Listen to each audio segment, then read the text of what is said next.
Hey there, everybody. This is Christopher Thunder from the world's dirtiest workshop. I'm here with my dead blow hammer. Now, what I've got here is I got a roll of blue painter's tape and I have a roll of electrical tape. And you're going to see the blue tape and the electrical tape here. Now, this dead blow hammer has no handle coating on it. It is just this nylon outer shell, okay? There are a couple of different dead blow hammers out there. How do you know it's a dead blow hammer? Well, I don't know if you can hear this, but that's me shaking it.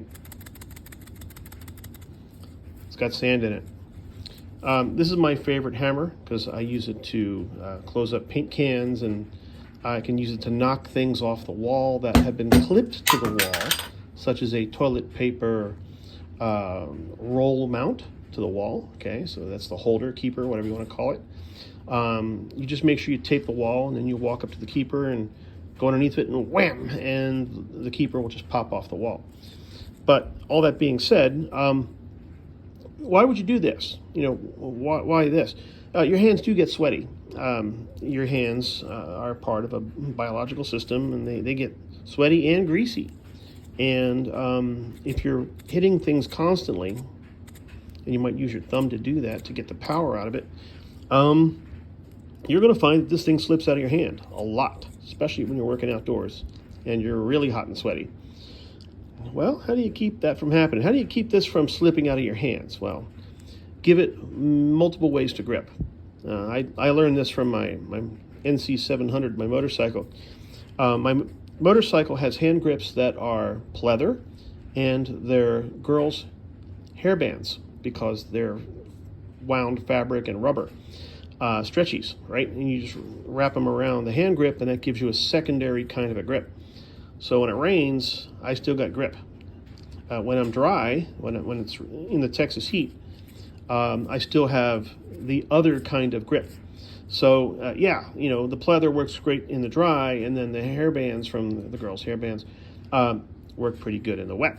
So this is the concept for today, something new to learn. Hey, if you want your hammers to work better, and I got a 50-year-old hammer in there, it looks just like this, come up with a different way to wrap the handle and use different kinds of materials, and chances are you'll find that you'll get better grip out of your tools. Now, of course, this is not my grandfather's hammer. This is something I got from the Home Depot. But it doesn't really have a hole all the way through. It has a nail hole, so you can hang it up on a nail.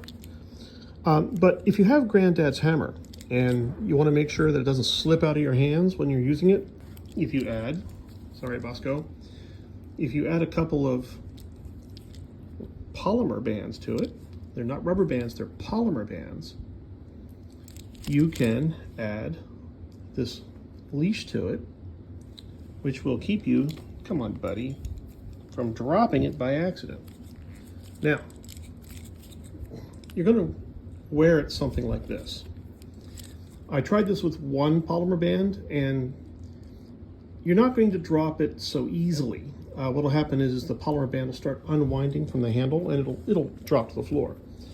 But if you have two of them, okay, so just give her a check. No, come on, buddy. Okay, see there, that holds. Okay, I didn't want him to chase it and then get clunked on the head with it. Here we go. Ready? Okay. So we're just going to leave that with Bosco. So if you take the time to do things carefully, you don't have to drill a hole in your mallet. Okay. And you can keep from dropping it. Now, again, that is a nail hole. That is not a hole for a leash. You can drill through it, and you'll get a hole for a leash. I don't want to drill through it. So, polymer bands and this leash. And you'll save yourself from dropping your mallet and, you know, losing it if you have it up on the roof for some reason. Thanks for watching. Bye.